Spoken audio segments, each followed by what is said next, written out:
topics and opinions expressed in the following show are solely those of the host and their guests and not those of W4CY Radio, its employees, or affiliates. We make no recommendations or endorsements for radio show programs, services, or products mentioned on air or on our web. No liability, explicit or implied, shall be extended to W4CY Radio or its employees or affiliates. Any questions or comments should be directed to those show hosts. Thank you for choosing W4CY Radio.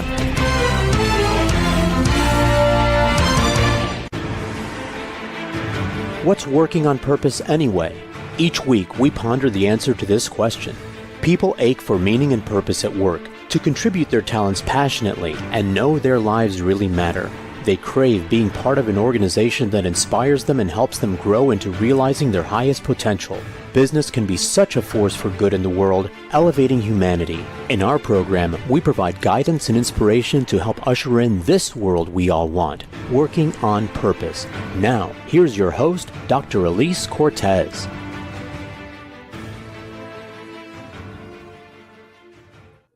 Welcome back to the Working in Purpose program, which has been brought to you with passion and pride since February of 2015. Thanks for tuning in again this week. Great to have you.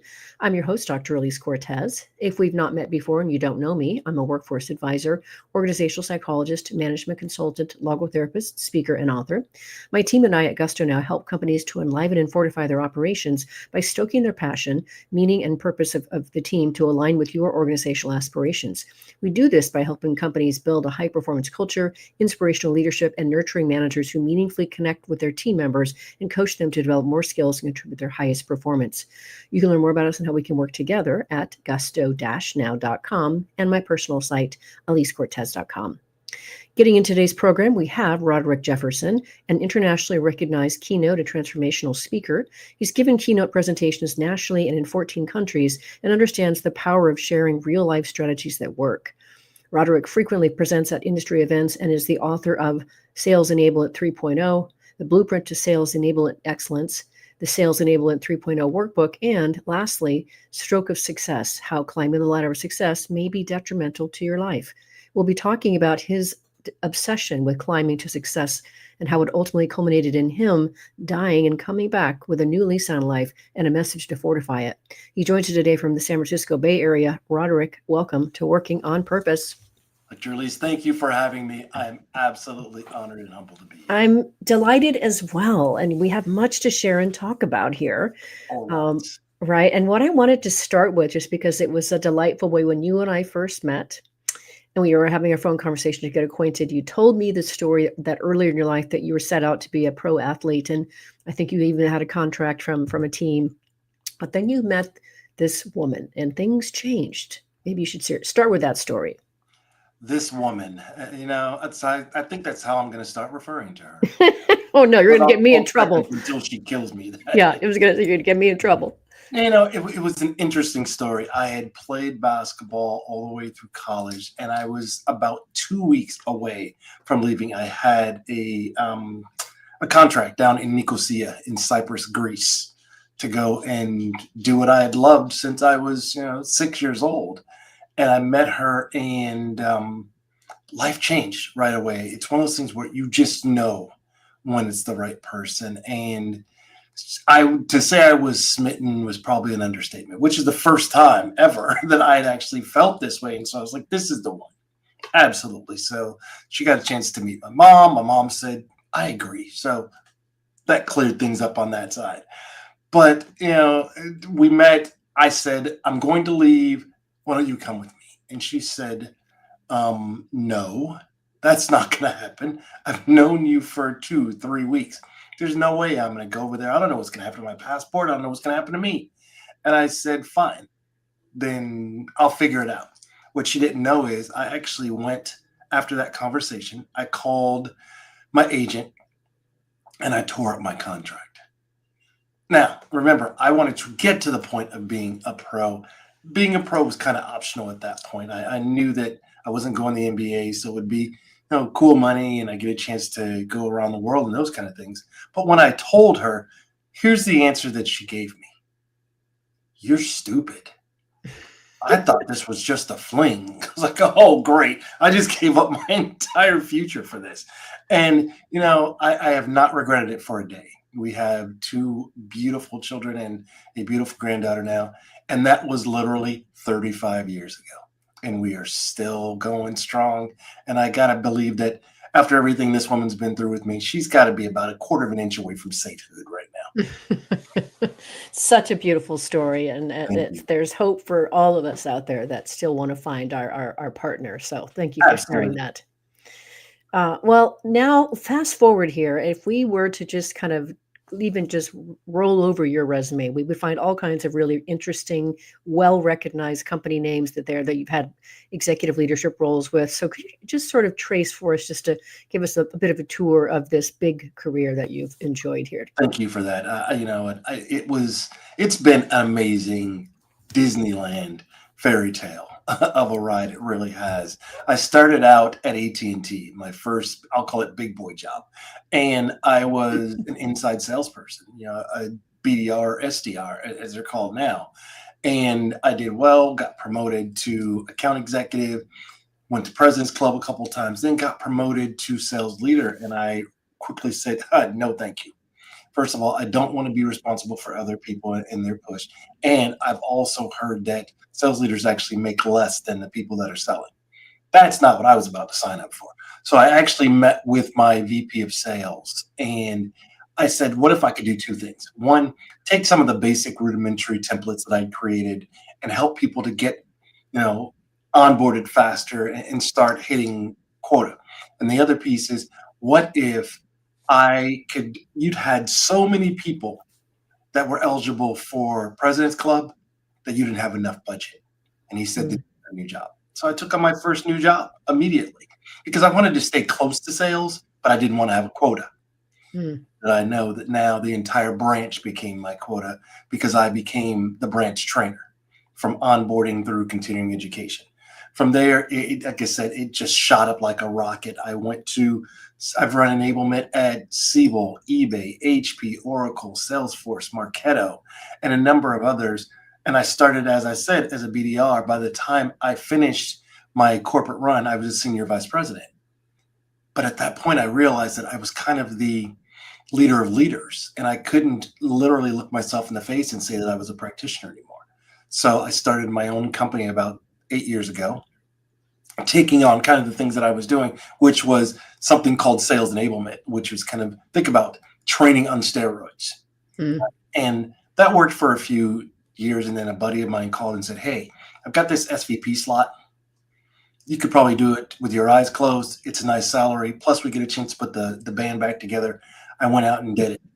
Little did I know that was going to be the beginning of, this is the first time I've actually heard it called a death march. And I never looked at it that way. But in hindsight, that's exactly what I was signing up for. Mm-hmm. Yeah, as I was writing this for the description of the podcast and the title, I was like, I think this is what we really need to refer to this as. So listeners and viewers, you are in for a ride here as he shares his story here. But let's talk about how things began to unravel. I don't know where you want to start with that, because there's a couple junctures in the story here that are important to say. Yeah, I think I'll start where I was living a great life. I'm flying around on corporate jets and corporate helicopters, and I'm staying in the Monte Carlo casino. I'm riding around in cars at the Grand Prix in south of France, and something changed. I'd come back, I'd taken a new job, and I lived in the San Francisco Bay Area. I was down in Los Angeles, and we were getting ready for a sales kickoff, doing the usuals, walking the property, tasting all the food, checking out all the rooms, making sure that IT was set up. And it felt like a regular day until it wasn't. So we went to dinner like every other night, had dinner, had a couple of cocktails, and I got really tired. But tired on a level that I didn't even know existed, to the point to where I literally woke up with my head down on the table and people staring at me like, are you okay?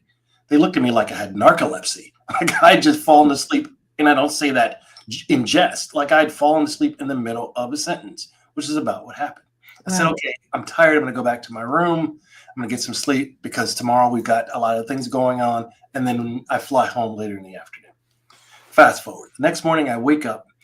every day that I'm out on the road, my wife and I jump on and we sync up. What's going on? How are the kids? How are you? What's going on with there? What's your schedule look like? What I heard was the words similar to what you hear now inside of my head. With her, she heard gibberish, and that I could hear fear in her voice. And she said, let's jump on FaceTime. I need to see your face. But she didn't tell me why. She just said, I just want to see your face. I was like, okay, fine, let's jump on FaceTime.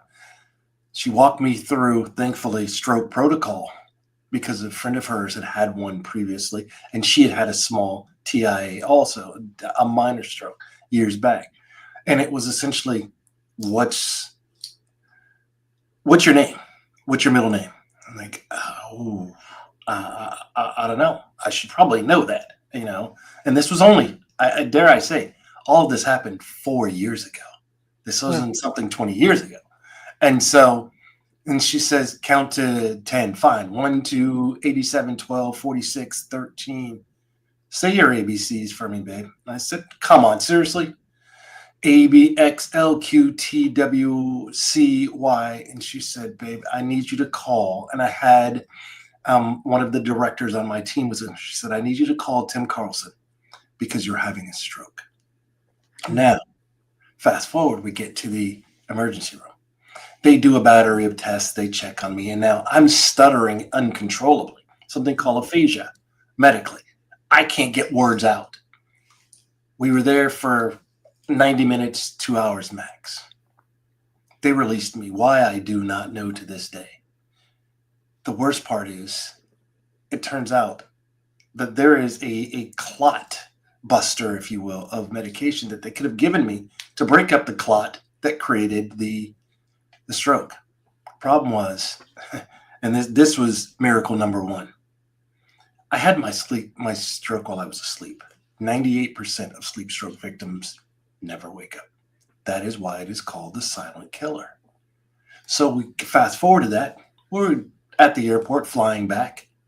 Bad move, as it turns out. I land in Oakland. My wife is there. They meet me. I'm in a wheelchair. Now she's really worried that something's seriously wrong. And I don't remember the first 3 days in the hospital at all. So this is all based upon information from my wife. She takes me to our local hospital here in Walnut Creek. The first thing they say to her is, the man is a miracle, because between cabin pressure, altitude, and mid-stroke, he should be dead right now. So turns out my stroke was unusual. Although I was a high-profile athlete, I had been diagnosed with something called hypertrophic cardiomyopathy, which is an enlarged heart. So essentially, I've got a really big heart, but of the worst kind. Because of all the athletics, I had an excess layer of muscle around my heart. So I didn't have any blockage or anything of that sort. But what happens is the average heart squeezes at about 65 to 75% on average. When you get down to 20%, cardiac arrest hits and you die. When they wheeled me into the emergency room, I was at 22% heart function. It only gave me a 2% chance to live. Wow. And that's the good part. So I'm there in the hospital for about 2 weeks at this point. And I'm having a tough time breathing on a particular day. Now, bear in mind, 4 years ago, let's think about this. It's COVID. So no one can come visit me other than my wife. I'm in the ICU, so I really don't want her there because we've got the sickest of the sick people. Right. And so I said, just kind of come when you can. Well, that meant every day for her, of course, right? But my kids couldn't come see me. My family couldn't see me. So it was a lot of FaceTiming. But I stopped doing FaceTime because the less that I use my words and the sicker I got weakness in my tongue. So it was a difficult time swallowing, more or less, trying to speak. So one night I hear I see flashes of lights. I hear code blue, and it's my room. And I'm like, I know I'm not feeling good, but I didn't think I was this bad. And then suddenly I'm watching the machine, and it went from beep, beep, beep, beep to beep. I'm flatlined. Now, for those that are curious about NDEs and near-death experiences. No, I did not see a white light. But what I did see is some of the most vibrant oranges and blues and greens and grays inside that room, because I floated up to the corner of the room. I'm looking down on the doctors and nurses. They're sucking out fluids. They're doing chest compression on me. And I'm thinking, is this how it all ends? This is it? There's no trumpets. There's no, music, no harps, nothing. I look to my left and I see my mom. That's the lady that's up over my left shoulder right now for those watching. And I'm just as stunned as you are probably right now hearing this piece. And I said, okay, Mama, fine. I've done everything I'm supposed to do. I'm ready to go home. I'm done. And she looks at me and she says, and I remember the words like it was yesterday. She said, no, baby, I was sent to tell you, you have a new purpose in life. And she explained to me what I was supposed to do. And I'll talk about that in a bit. But here's what you're supposed to do. And I said, okay, fine, let's go. She said, no, you're going back because there's still things for you to do. Now, I look to my left. She's gone. I get sucked back into my body. Now I'm lying flat on my back. I'm looking up at the doctor. I also should notice that at this point, I've got snow blindness, which means it's bright all the time, like there's a light in my eyes. So I have no concept of day and night. My entire left side, my arm and my leg are paralyzed to the point to where they're not moving. They're just kind of hanging. And now I feel the most excruciating pain in my chest because they're doing these chest compressions and I feel like my sternum's about to snap. And then I hear the two words that nobody ever wants. One word, I'm sorry, that no one ever wants to hear. Clear. I was like, no, please, no, this cannot happen. I've seen enough TV now. I know this is not going to be good. Thank God he is on my right side because remember, my left side is now paralyzed. I hear him rubbing the paddles and he's starting to come down to hit me with the electricity. I go from beep to beep, beep, beep, and I grab his hand. And now they're all running around and the ERT, which is the emergency response team, comes into the room and takes over. And they start taking me through a bunch of different battery of tests as well. But I will say this, while I was out, it was kind of like when you go to the dentist and you get twilight. You can hear all of the muffles and talk, but I couldn't tell what they were saying. But when I came back, it was very clear. And I could feel literally the power of we'll call it my soul, being snatched back into my body. And after that is now when the hard work began. Because now I've got physical therapy, I've got speech therapy, I've got occupational therapy. I got to learn how to walk again, start all over, do all the things that come natural to us. I'll say this, Dr. Alise, the one thing that, and it may sound crazy, but the one thing that really caught my attention when I finally was out of the hospital was I realized just how far my couch is from the bathroom. On that note, let's take our first break because I want our listeners and viewers just to really take in the amazing story that you just shared before we go on and talk about what it took to move away from that hospital bed that brought you back to life. I'm your host, Dr. Alise Cortez. We've been on air with Roderick Jefferson, an internationally recognized keynote and transformational speaker. We've been talking a bit about his life-changing story and the details of it. After the break, we're going to learn a bit about his recovery, what that entailed, and where his recovery has taken him to today. We'll be right back.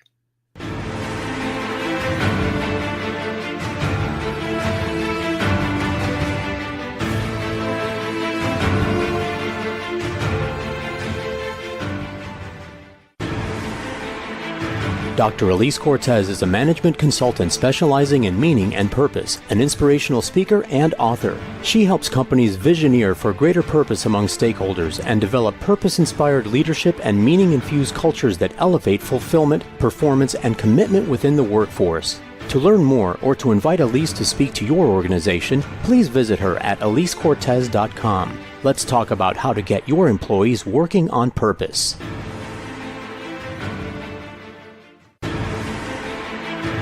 This is Working on Purpose with Dr. Alise Cortez. To reach our program today or to open a conversation with Alise, send an email to Alise, A-L-I-S-E, at AliseCortez.com. Now, back to Working on Purpose.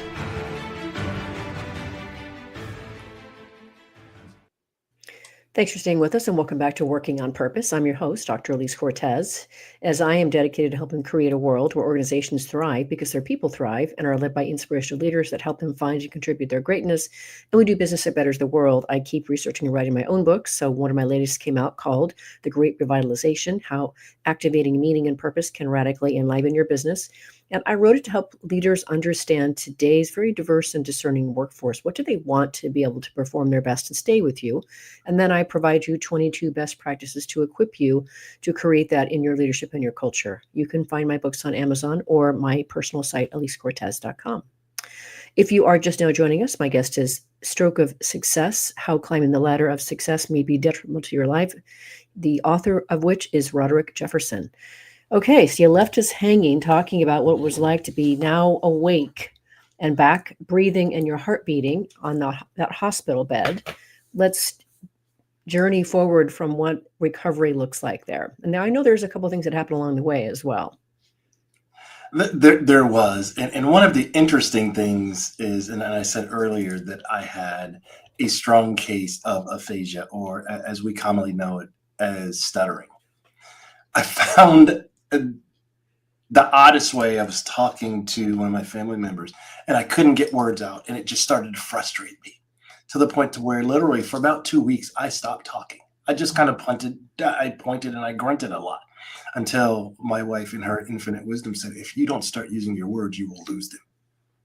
And so something came on one of the commercials and I started singing with it. And I realized when I sing, I don't have a stutter.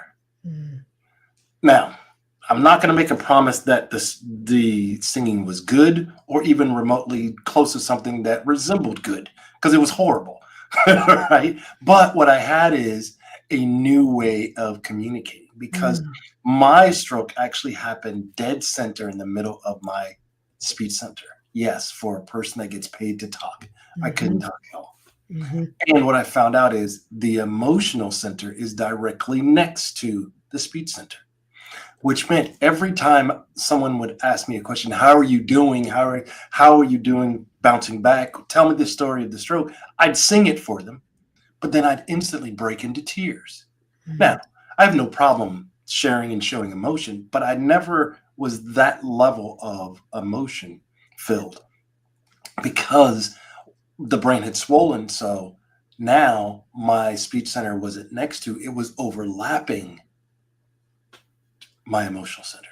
So that was something that was new to me. So, and the second piece was I just started singing all the time and I would have conversations and I just found it to be odd. So I asked my neurologist, he says, oh, happens all the time because it's two completely different parts of the brain that you're using for these. So, and I thought, oh, this is cool. I bet you've never seen this. He's going, yeah, that's pretty basic. What else can you show me that you can do, kind of thing.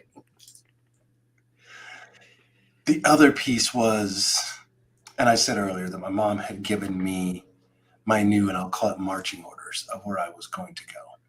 And my new focus is what I call my 4 F's of pillars.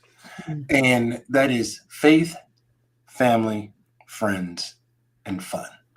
Now, the foundation of that and my anchor being faith, because I've learned, and I grew up, and I should probably share with your audience that my dad was a minister before he passed. So I grew up as a PK, a preacher's kid. Yep, that means I was good and bad on both sides of the street. And I had both sides of stories that I couldn't tell anybody.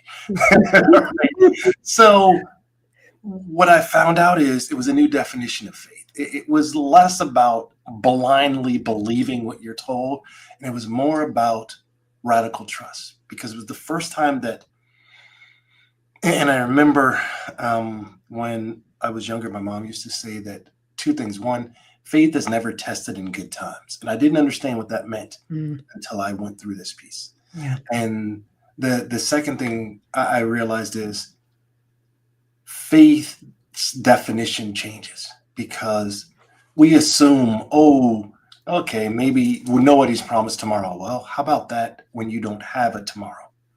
You think that you can make your body respond to whatever you want it to do until you can't.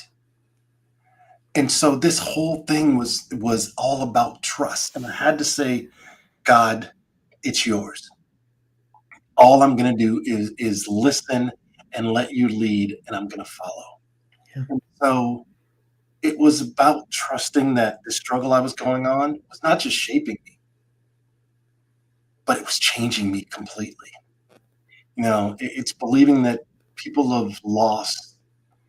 I've lost her still somehow with me because my mom showed that. And I don't mean just in a dream that seems impossible, but I started to relate that to real life. Hmm. How am I going to walk again?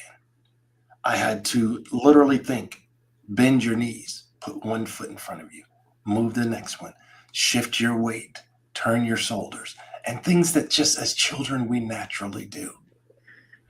Until, like I said, you can't.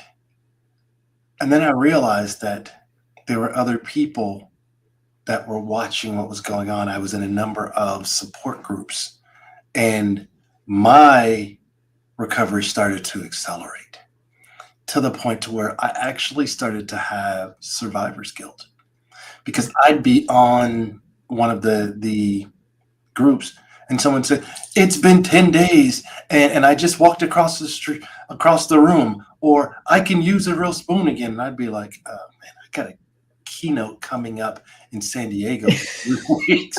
I'm not going to tell these people that, right?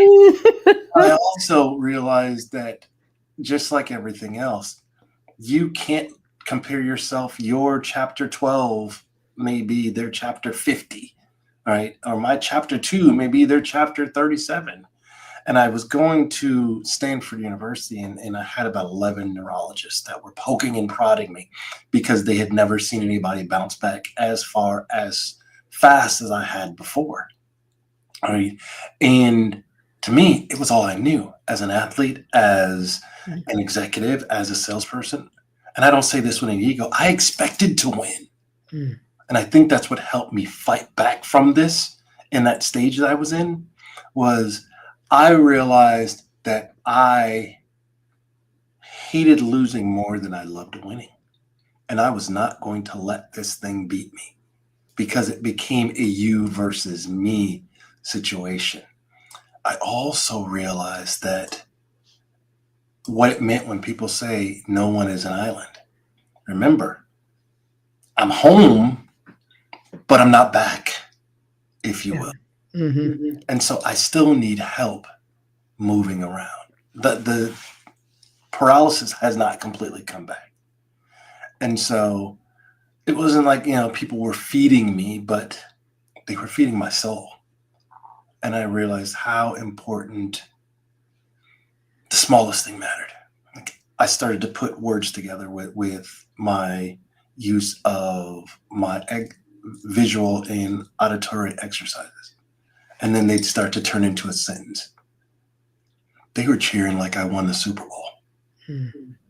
Right? I remember the first time I went out and the whole family was terrified. Trust me, so was I. The first time I got to drive my car after the stroke, I didn't know if I'd be coming back home or, I'd be going back to the emergency room again. And also you realize the definition of love changes. Families think that we love each other because we're DNA and we just have to love each other. Well, not necessarily. And you realize the difference between like and love. We can love each other, doesn't mean we like each other all the time. We literally got to become, and we refer to ourselves as Team Jefferson. And our family motto has always been, we're Jeffersons. We don't quit, no matter what. It's that last part that really stuck with me, right? Because I will say this, I started to wonder if I'd ever get back completely. Because most of us see someone and they have, and again, I try not to compare, but when we see and we hear someone had a stroke, I listen to it and I think, stroke.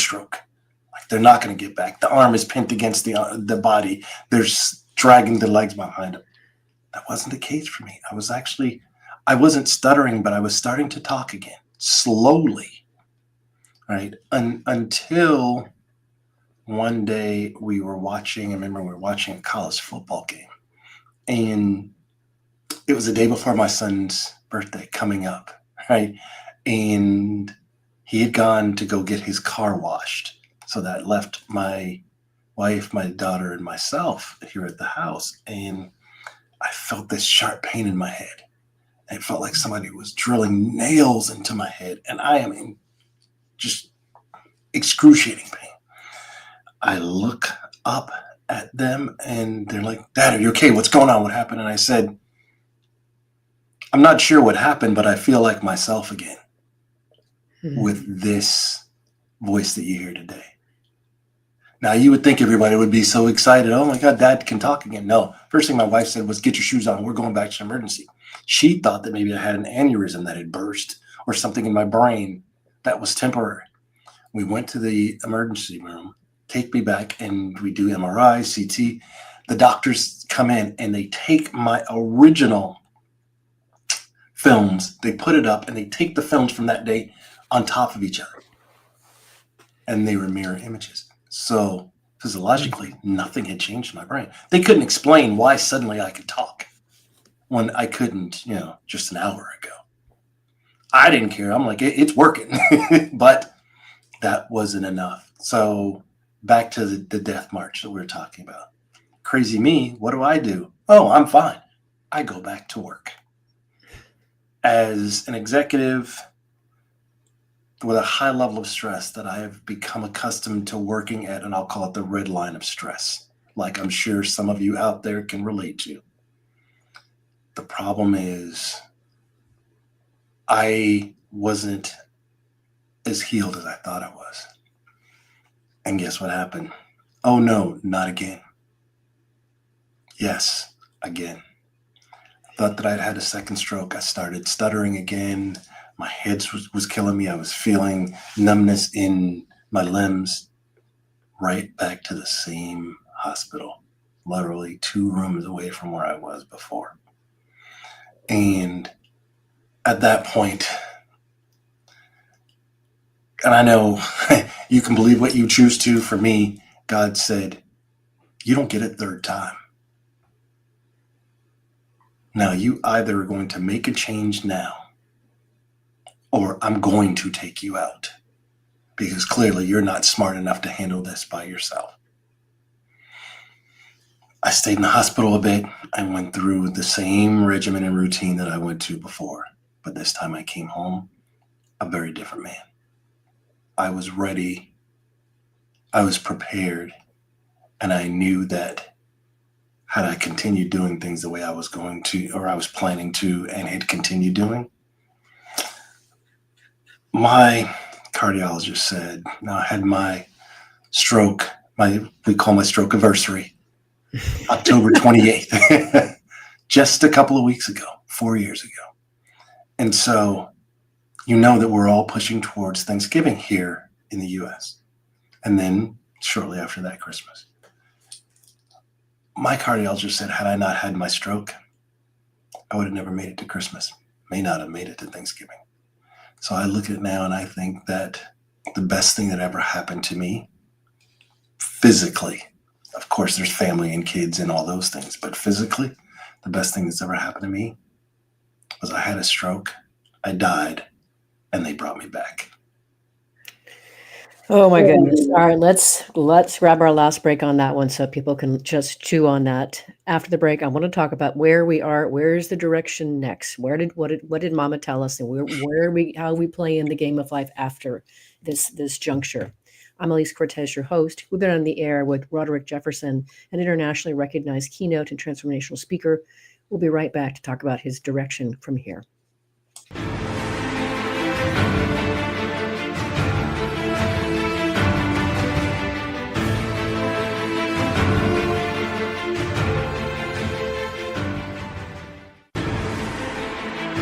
Dr. Alise Cortez is a management consultant specializing in meaning and purpose, an inspirational speaker and author. She helps companies visioneer for greater purpose among stakeholders and develop purpose-inspired leadership and meaning-infused cultures that elevate fulfillment, performance, and commitment within the workforce. To learn more or to invite Alise to speak to your organization, please visit her at alisecortez.com. Let's talk about how to get your employees working on purpose.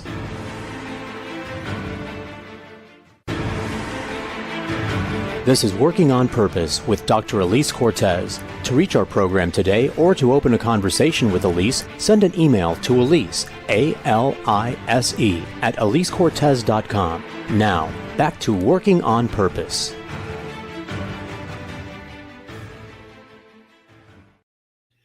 Thanks for staying with us and welcome back to Working on Purpose. I'm your host, Dr. Alise Cortez. As you know by now, this program is dedicated to empowering and inspiring you along your journey to realize more of your potential. If you want to learn more about how we can work together and learn about the Gusto Now Academy for leaders and individuals on various journeys alike, make your way to gusto-now.com and then navigate to the training tab. You can find more information there. If you are just now joining us, my guest is Roderick Jefferson, who is the author of Stroke of Success: How Climbing the Ladder of Success May Be Detrimental to Your Life. So, listener, inquiring minds want to know, what did Mama tell you you were going to be doing next? Great question. She said a couple of things. First is, I need you to make sure that you're looking out for, in her words, the invisible people. And I think during COVID, we called them, what did we call them again? My mind just flashed, sorry. But these are the folks that are your waiters and waitresses. These are the people that are The essential people? Essential people, yeah. Absolutely. Thank you. These are flight attendants, the people at the gate, all the people that you only notice when something's wrong. And she said, your job is to make sure that every one of them that you come in contact with, you give them at least one smile today that they would not have gotten had they not come in contact with you. That's the easy thing. The other piece was, you need to go out and tell everybody that will listen about what happened to you in hopes that it never happens to anyone else. And also giving them an opportunity to do what I wish I would have done. And that was, remember I said my new 4 pillars were faith, family, friends, and fun. That was the other piece. You need to start enjoying life. You're working all way too hard, son. I remember right before my stroke, I was talking to my daughter, and she said, Dad, you've done so much. You mentor people, you help out in the community, you give back, you volunteer, you've flown around the world. What do you do just for you? What do you do for fun? I looked at her and I said, what is this fun you speak of, child? And it was a half joke, but at the time I realized I really didn't do anything for me. Please, I implore you that's watching and listening to this, don't be me. You know, when we were small, fun was just a part of what we did. But it feels like the older we get, when we get this mask that we put on, because there's expectations of, I've got a title, or I'm with a company, or I've got a degree, and I'm supposed to be fill in the blank. According to who? Who are they? I've been trying to figure this out for a long time, Dr. Alise. Who exactly are they? And clearly they are not having any fun. So I don't want to be a part of them anymore. Every day, I write up my top 4 things on my whiteboard that I'm going to do professionally before I turn off my laptop. My 4th one is always one personal thing just for me. And it just completely changed my approach. Doesn't mean I work hard. I don't work nearly as hard as I used to. You're not going to find me in here at 10 o'clock at night still going. You're not going to find me here at 5 o'clock in the morning going. Because someone said something the other day that really caught my attention. I have never seen a hearse with a U-Haul connected to it. I had to stop for a sec after I laughed like you did and went, you might be onto something. I used to get upset with my team over in Europe. Like, when do you guys ever work? It's always a banker's holiday somewhere. I think they might be onto something. Mhm. I really do. I think here we have this badge of courage of, I put in 60 hours. I worked and I did this, and I'm on this committee, and my name is on this. When you die, does it really matter? No, from someone that has died. I had someone else ask me something the other day that stopped me in my tracks. If you are doing something and you're the only person that can be counted on to do it, is it really that serious and that important? Mm. It really isn't. So take your time and enjoy life, because it's not a video game. You don't get a do-over. You don't get to restart. And so to honor my mom and to get this word out, as I said earlier, I'm a keynote speaker. I've spoken in 14, 15 countries now. I was talking about driving revenue, driving productivity, leveraging AI. Those things are secondary to me now. Now, stroke of success is my new signature keynote. Why is that? Because it's about kind of highlighting that grit, that tenacity, that determination, and all of that minus self-care is a really bad imbalance and a perfect concoction for an early death. My goal now is to try and inspire positivity and promote, I'll say, a shift towards working to live rather than living to work like I was doing. If I can impact and influence and inspire just one person to prioritize mental health, emotional and physical well-being, and not have to fight through the things that I had to recover from, you know what? Mission accomplished. Because we don't put enough emphasis on self-care. And now everyone has their definition of self-care. My definition has changed. Self-care for me is not about just going to the gym and going to get a massage. It's about thinking about how this is going to impact everybody around me. It's about thinking about my 19-month-old granddaughter and the legacy in her. And I want to be able to have memories that once I'm gone, she remembers. I was talking to my wife not too long ago, and it may sound a little morbid, but hear me on. There's a method to my madness here. I said, when I do die and it's all over with, at my funeral, first of all, I don't want it to be something. I want y'all to have a party, have a good time, and really celebrate, just like we do down in Louisiana, where I'm from. We have a party. We have a Mardi Gras every time somebody dies. And I think that's the way it should be. I said, I have one rule. No one can talk about any of my keynotes, any podcast I was on, any job that I worked at, any award or accolade that I ever won. They're only allowed to talk about how I made them feel once I was in their presence and when I walked away from them, and what part of me I left them with. That mission accomplished. That is so beautiful. In fact, by the way, I would be remiss, Roderick, if I didn't tell you and celebrate with you how beautifully written your book is. It's just so beautiful. It just draws you in, and you're just in there all nestled in it. It's beautiful. In fact, I want to read a short little passage that really spoke to me. It's quite different than what you were just talking about, but still a big part of your message. It reads like this. You say, I've learned that life's obstacles are often our greatest teachers. They don't come to break us. They come to reveal who we truly are. They strip away everything we thought we needed to be happy and show us that what we truly need to be whole. They teach us about our resilience, our capacity for love, and our ability to find meaning even in the midst of suffering. It really speaks to me. Thank you. Thank you so much. If I may ask, what was it about that grabbed you? Well, I've certainly navigated my own suffering. I haven't died and been resurrected and come back to life, but I've certainly navigated some tough stuff that has definitely catalyzed learning and transformation in me to the tune that I literally have become so much more competent and able to be attuned to other people, to how they're feeling, to what they're thinking, helping them find their words and to express them. And that has only come through the suffering. I don't smile for your suffering. I smile because you just made my soul smile. Mm-hmm.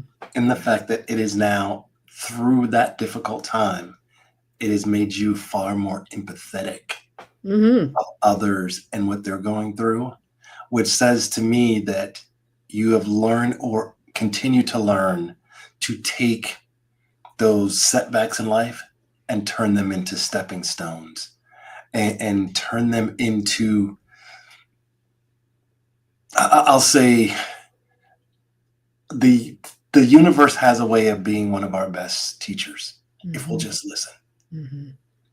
Right? A lot of times we're so focused on moving so fast that we try and drive, and I'll say drive the bus of life, if you will. And I've realized every time I try and drive that bus, I hit a tree or a wall because I'm trying to multitask. And quite honestly, multitasking doesn't actually exist because you're not focused on anything. You're just kind of randomly taking bits and pieces. But if you would take your moment, if you will, and just sit in that passenger side of life, it's amazing how beautiful the view is. Mm-hmm. But it takes a person that is willing to take their hands off the steering wheel and say, I don't need to control everything. I don't need to be in control all the time. And I know it's tough because I've got an A+++++ personality as well. That didn't go away with the stroke. But what I've learned to do is to temper that. And I've also learned to shift priorities. I missed my daughter's 8th grade graduation because I was in Paris. Great place to be, not by yourself. I missed my son's football games, dance competitions. My wife, for the longest, felt like she was a single mom. I had made myself believe that my role as a man is to provide and protect. And I revel in that a bit too much because I believed it so much that I let my ego drive it. Yeah, I was providing for them. It didn't suck that I was on corporate jets and helicopters and eating well and, playing blackjack at the Monte Carlo casino until I got back to my room and I'm by myself and I'm crying myself to sleep. Everything that glitters ain't gold. And just because you can does not mean you should. You got to figure out, I've got my 4 F's: faith, family, friends, and fun. That may not work for you, but you should have something, a personal mantra. And maybe it's something that only you know of what your priorities are. Because the moment you take your eyes off of your why, really ugly, horrible things happen. Look, you may never have a stroke, but what I'm about to say may actually shock you. According to the American Stroke Society, every human over the age of 25, 1 out of 4 will incur a stroke in their life. Wow. The one that took me down was my second.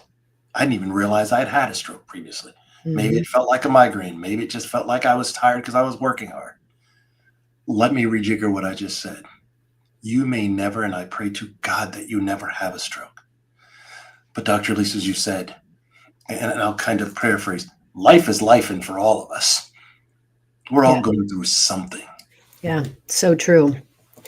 Such a beautiful way to finish, Roderick. What a beautiful soul. I am so grateful to know you. I loved your book, and I appreciate so much you coming on my podcast to share this beautiful message and your new way forward in, say, 20 seconds. Would you like to leave the listeners with anything else? I'll leave you with this.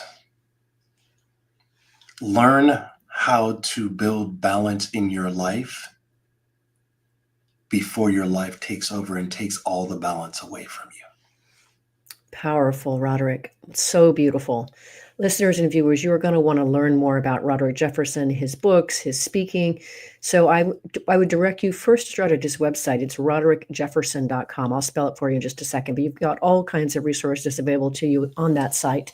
So Roderick is Roderick, Jefferson, standard spelling, Jefferson, roderickjefferson.com. Last week, if you missed the live show, you can always catch it via recorded podcast. We were on air with Dr. Jamie Goff, the founder of The Empathic Leader, where she specializes in helping leaders unlock their full potential through executive coaching, insightful workshops, and thought-provoking keynotes. We talked about her new book, The Secure Leader, Discover the Hidden Forces that Shape Your Leadership Story and How to Change Them. We dove into her research and expertise in relational attachment styles and how they manifest in leadership effectiveness. Next week, we'll be on air with Cecily Mack, talking about her new book, Undimmed, The 8 Awarenesses for Freedom from Unwanted Habits. See you then. Together, let's lean in and learn how to create destination workplaces where people thrive, grow to their higher potential, all while doing business in a way that betters the world. Let's work on purpose. We hope you've enjoyed this week's program. Be sure to tune into Working on Purpose, featuring your host, Dr. Alise Cortez, each week on W4CY. Together, we'll create a world where business operates conscientiously, leadership inspires impassioned performance, and employees are fulfilled in work that provides the meaning and purpose they crave. See you there. Let's work on purpose.